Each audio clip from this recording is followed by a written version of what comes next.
হে everyone, good morning. কেমন আছো তোমরা সবাই? আশা করি সবাই খুব ভালো আছো। আমিও আমার পরিবার বেশ ভালো আছি।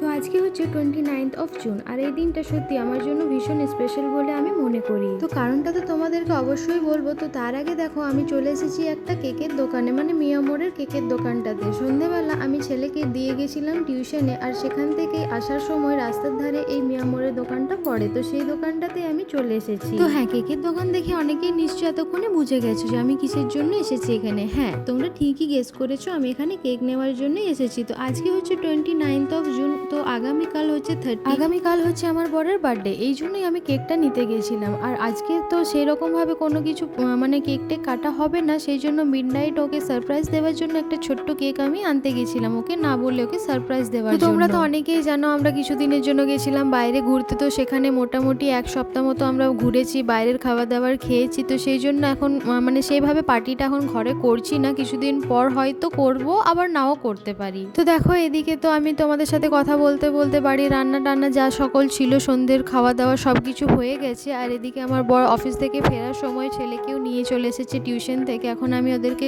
রাতের খাবার দিয়ে দিয়েছি খেতে।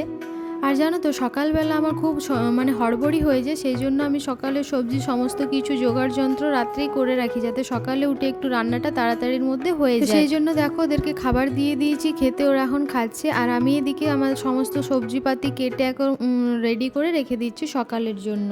দেখো, আমি আর আমার ছেলে এখন রেডি বসে আছি। আর মাত্র কয়েক মিনিট, এখন বাজে হচ্ছে 57, মাত্র 3 মিনিটের অপেক্ষা। 3 মিনিট পর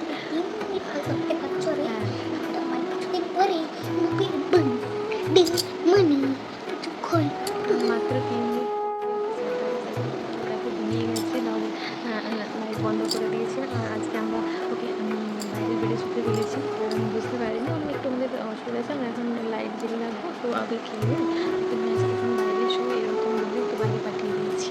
চলো।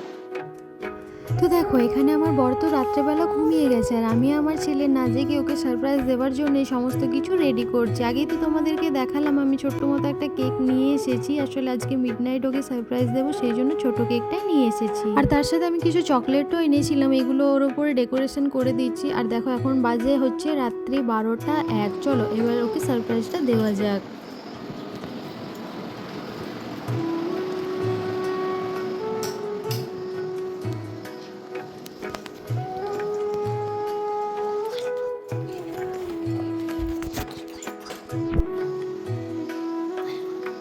Papi, happy birthday! Papi, happy birthday! অনেক কিছু এখানে আছে, কেক আর 5 স্টার আর লজেন্স।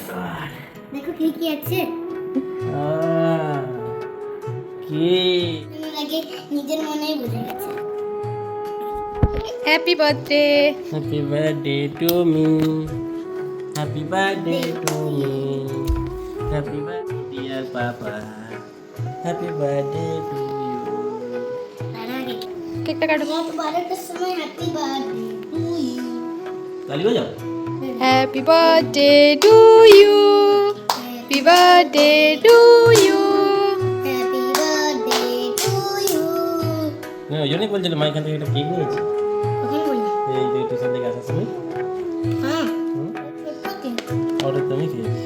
এটা তোমার জন্য। এটা আমিও জানতাম না। আমার খাইয়ে দেবে না?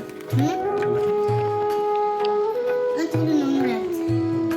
তুমি কি ভেবেছিলে? ভুলে গেছি তোমার বার্থডে। হুম।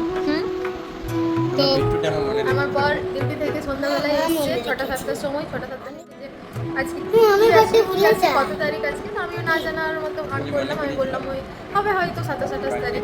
ও ভাবছে যে আমি ভুলে গেছি। হ্যাঁ, মনে বার্থডে। করাই। যাই হোক, আমি ভুলিনি। কি বলো, কি বলছো? আমি মনে করিয়ে দিয়েছিলাম তুমি কিছুই মনে করাও নি। সন্ধ্যাবেলা। হ্যাঁ, তুমি মনে করাইছিলে। হ্যাঁ, তুমি ভাবছিলে আমি ভুলে গেছি। আমি মনে করিয়েছিলাম বাস যে আমার রাত টিউশন গেছি। তখন আমি শুরু করেছিলাম। তো চলো এবার সবাই ঘুমিয়ে পড়ো। Good night.